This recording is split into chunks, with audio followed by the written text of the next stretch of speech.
Regional Economic Development Council.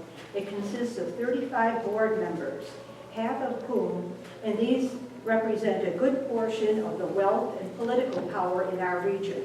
I am concerned that over half of your board members receive public assistance, thus taking away money from poverty initiatives. And they do this in the form of large government grants and huge tax breaks. Okay. And I would like to know how you are going to change the attitudes on your board members. I doubt that your board members will do things differently, as you said. Okay. And I would like to know how you, at the Finger Lakes Regional Economic Development Council, can change the attitudes of your board members. And Mr. Fitz, I am very pleased about their transportation situation, and I know public transportation is very important in poverty issues. And I consider the Rochester Regional thing right now, disappointingly, as a retirement home for Maggie Brooks and her old Okay, let's focus on the question. So you're absolutely correct. The regional council helps advise the state on distributing a lot of tax money in the form of grants, tax credits, and loans on an annual and ongoing basis. The $500 million from the Upstate Revitalization Initiative is just the largest funding source we use.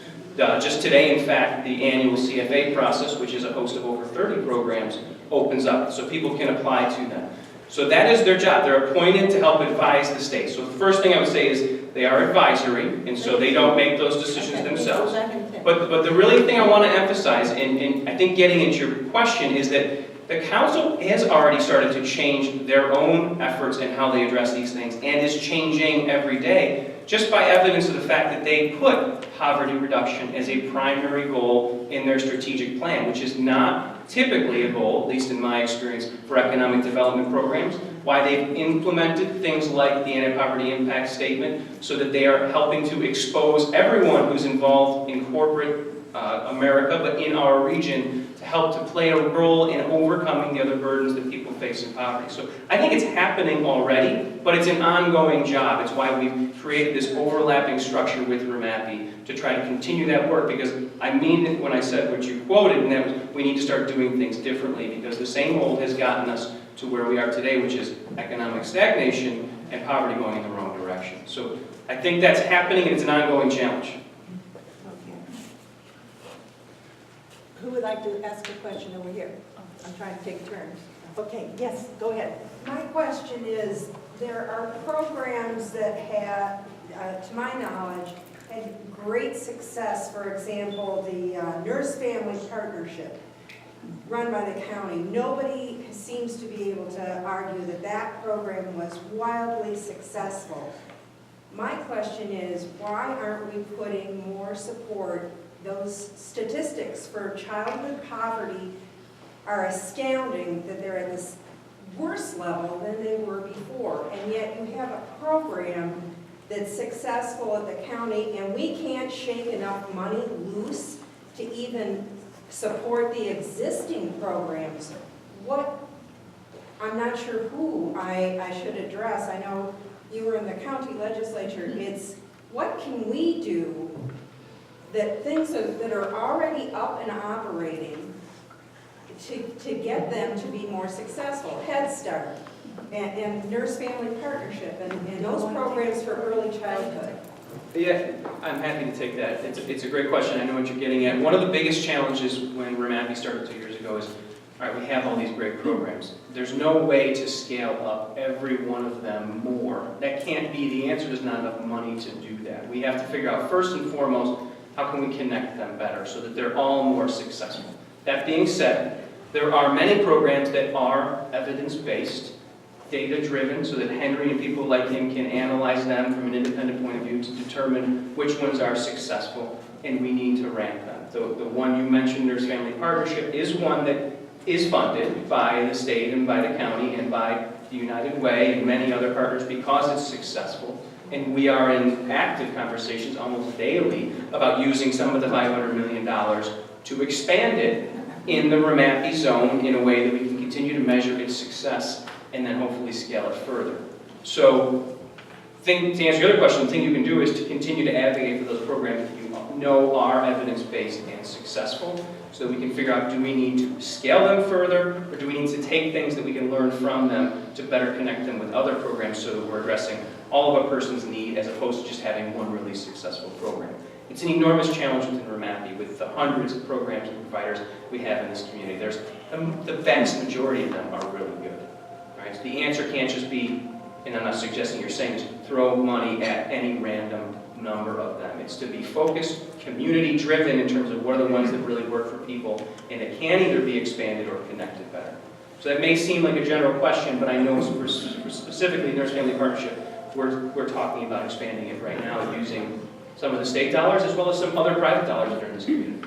So if anybody else wants to add on to that. This gentleman would like to ask a question. Yeah, it might be for Betty, it was in this slide, but it's addressing structural racism was mentioned in that very complex slide you have there. Can you expand upon that, what that means, or one of the other panelists in terms of what you're focusing on in addressing structural racism? Me?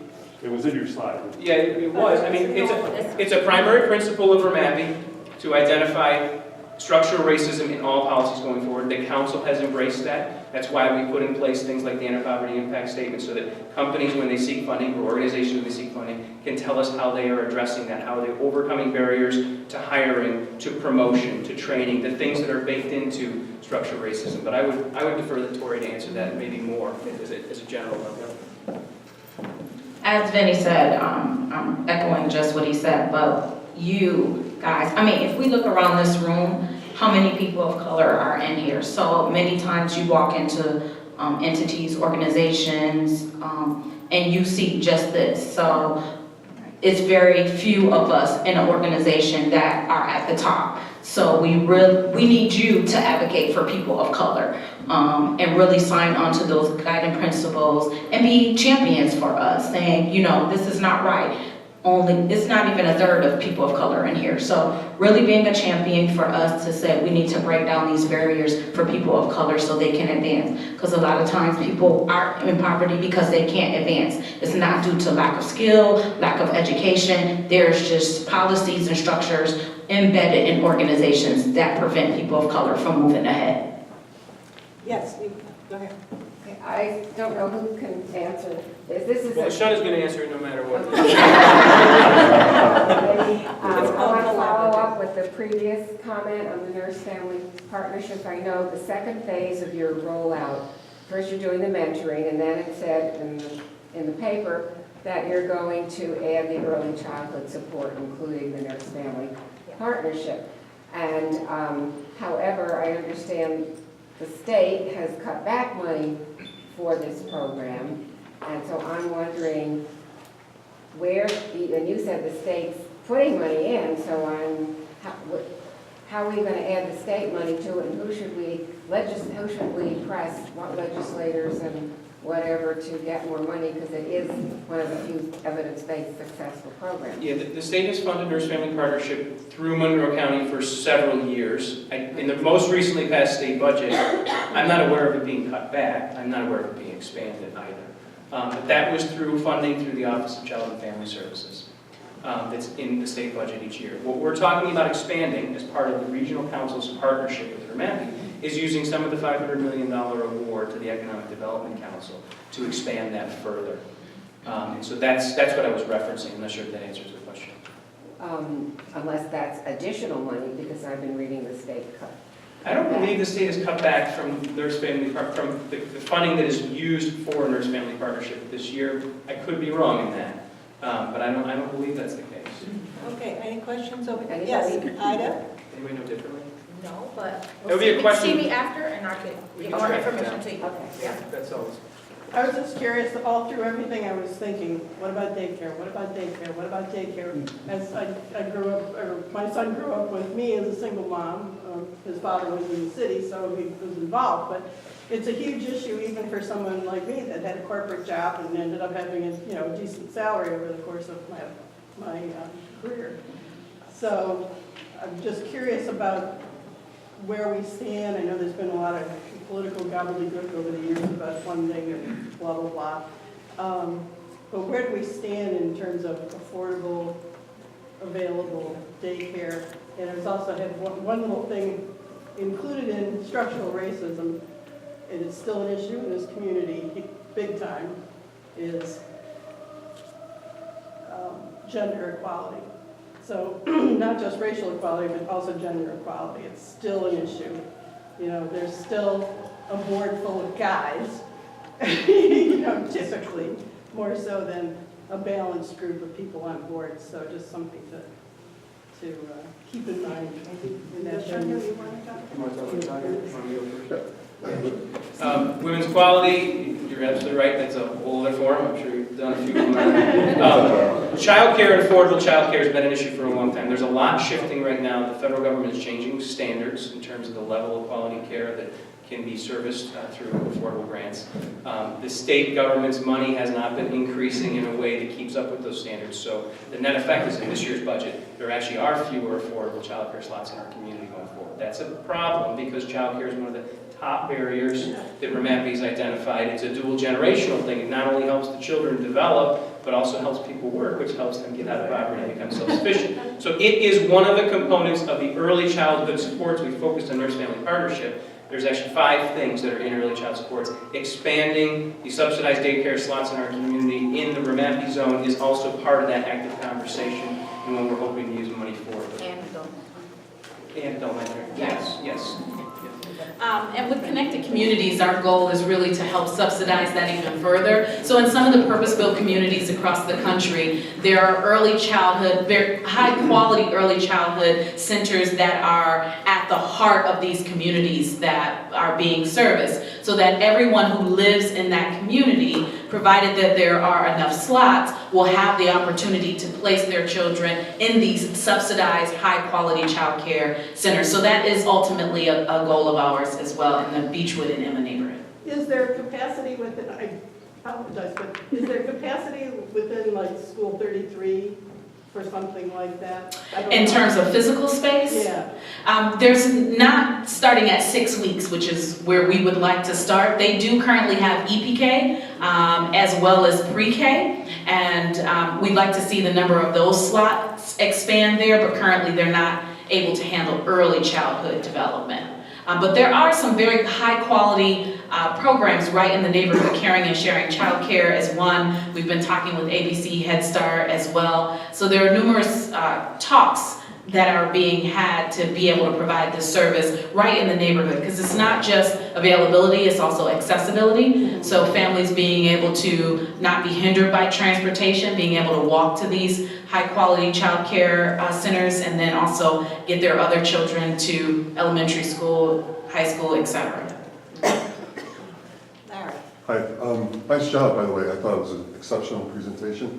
I historically had, I struggle with the way that in order to make sure that we're successful as we tackle really difficult problems, sometimes what we do is we've got to stack the problems here. Everybody here, you know, they're okay.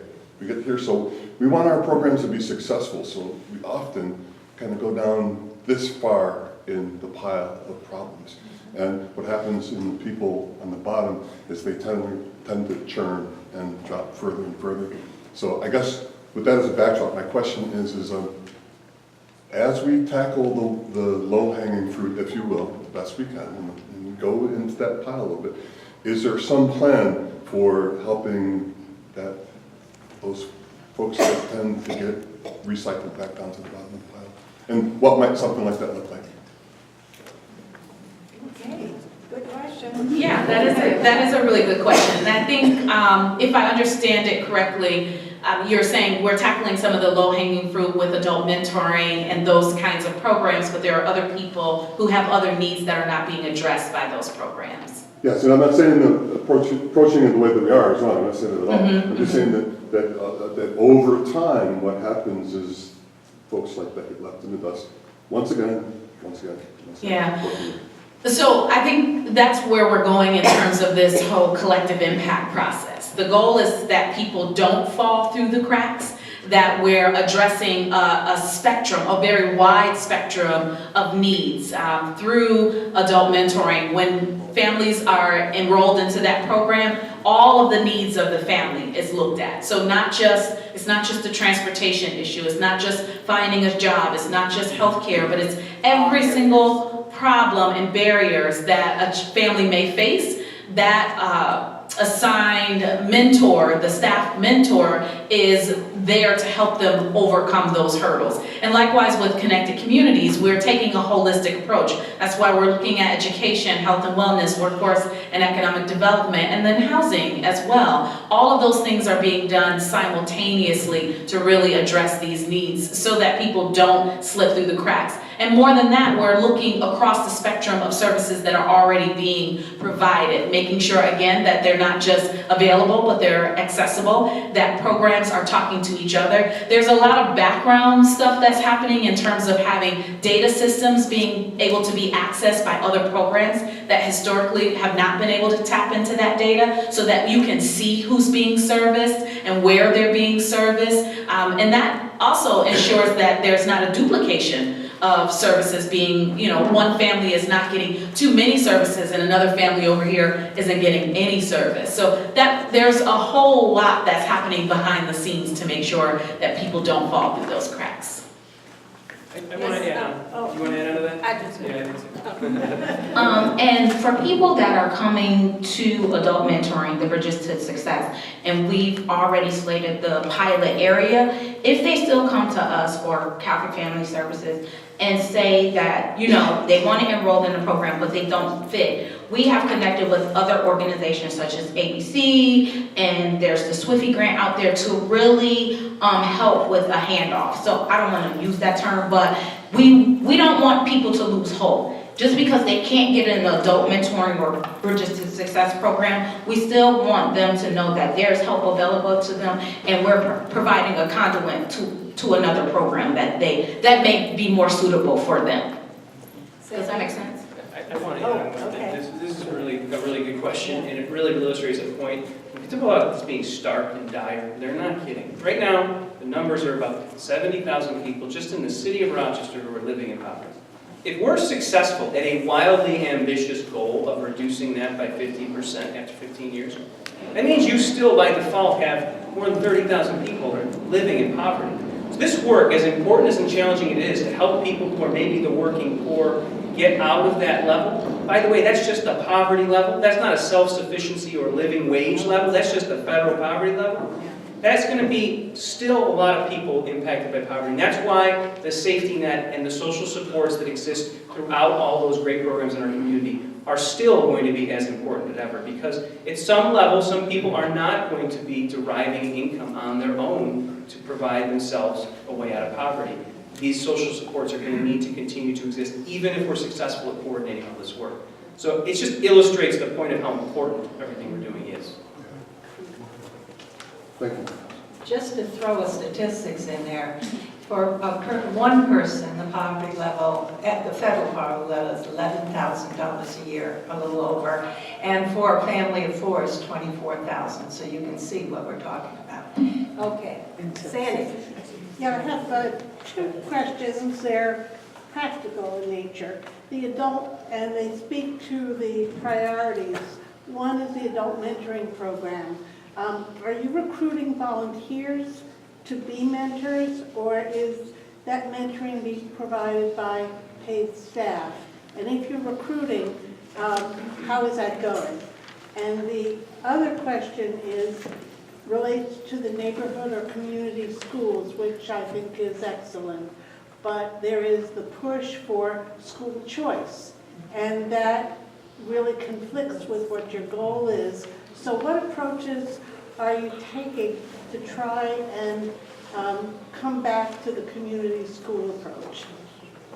So I'm going to take the adult mentoring question. So the adult mentoring, as I mentioned, and then Henry mentioned, there's two models. One is a peer-to-peer model, which you could probably sign up and be a volunteer, but then there's also a professional model, which that is through paid staff. So they are paid, trained through a specialty resource where they are trained to be professional mentors to help people navigate the system.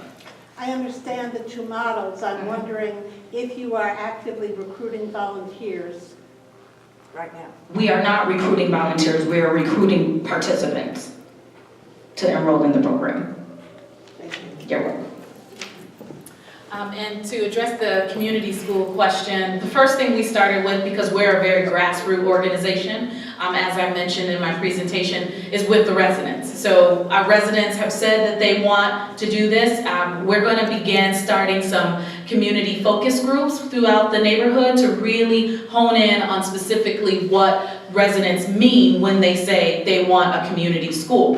What we do understand is that kids are being bused all over the place, and the district has about a $64 million busing bill for school busing. So we also have to work with the district because it's currently district policy that the managed choice process continues. However, there are about 50% of families that don't enter the managed choice process. So for those of you who don't understand what the managed choice process is, it basically is if you live in the city of Rochester, you can fill out an application and you can send your children to any schools that are in your zone.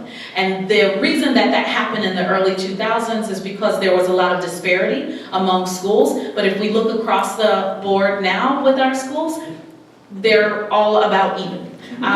So there's not a whole lot of choice that families are getting, but we can backpedal a little bit and say, what can we gain from a sense of community and neighborhood and having parents actually physically be able to go into the building. There are families who have never even figured out where their children's school are located because transportation is a challenge, and I have 3 or 4 or 5 younger children, and I can't get them all on the bus to go across town for a parent-teacher conference. So working to get collaboratively with the school, and community school, I should add, is more than just having kids in the neighborhood attend that school. That means that there's a wide array of resources that are available to the entire family, not just the children that attend that school, but the parents, as well as their siblings, if the siblings, let's say, are in high school, as opposed to in elementary school. So we're starting on the ground level, working with the residents so that they can specifically advocate and we can move their voices along. And we're also working very closely with our new superintendent, who has stated in her 100-day plan that community schools and neighborhood schools is a priority of hers, and we're working across the city of Rochester to make sure that it's not just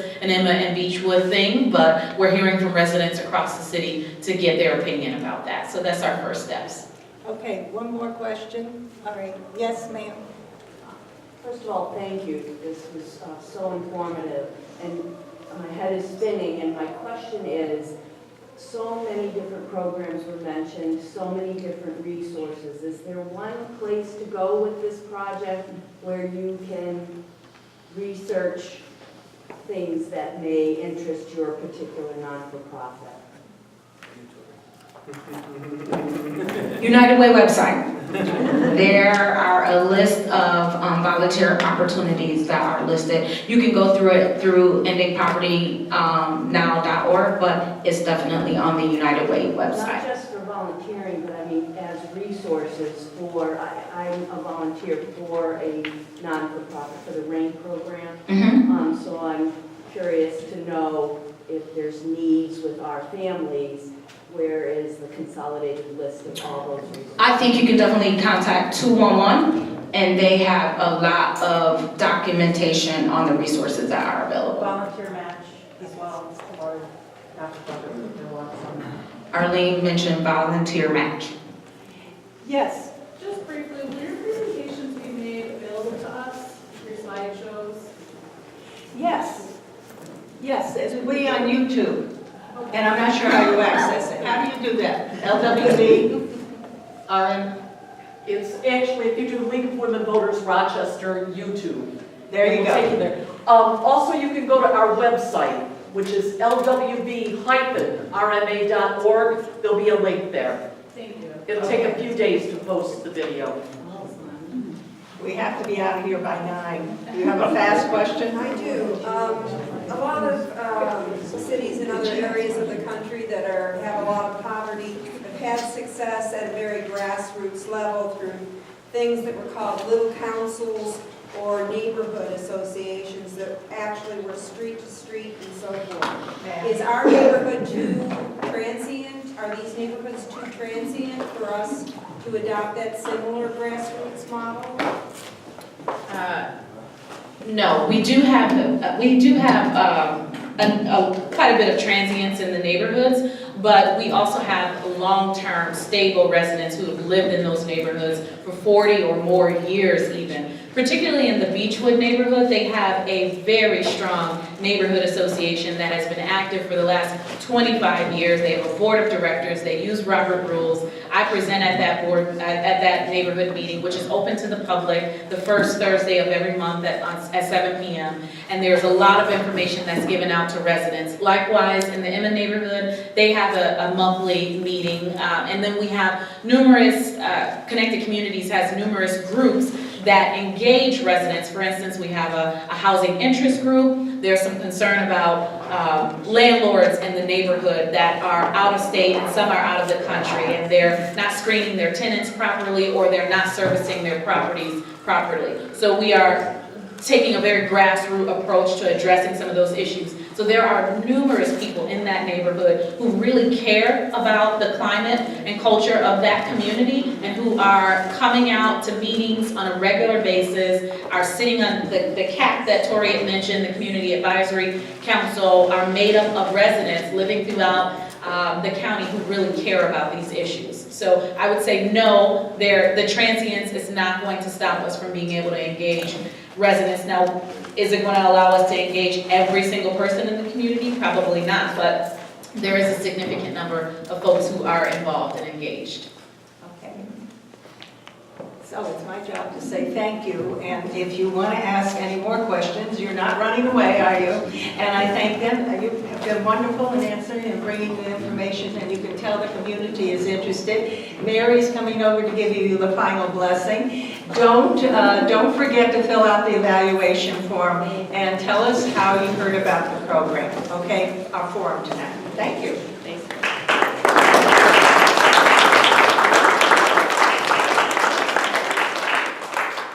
Thank you all for joining us this evening for this important discussion, which obviously must continue. We're so grateful to Georgia DiGregorio and our own Poverty Committee, to Tori Tolliver Powers, LaShunda Leslie Smith, Henry Fitz, and Vinny Esposito, to our hosts here at Asbury First United Methodist Church, and to all the members of our league who made this forum possible. You'll find materials from the League of Women Voters and also from each of the organizations represented here on the table as you leave. And our website is LWV-RMA.org. You will find a link to the YouTube recording of this evening on that website, as well as a lot of other resources. Thank you so much.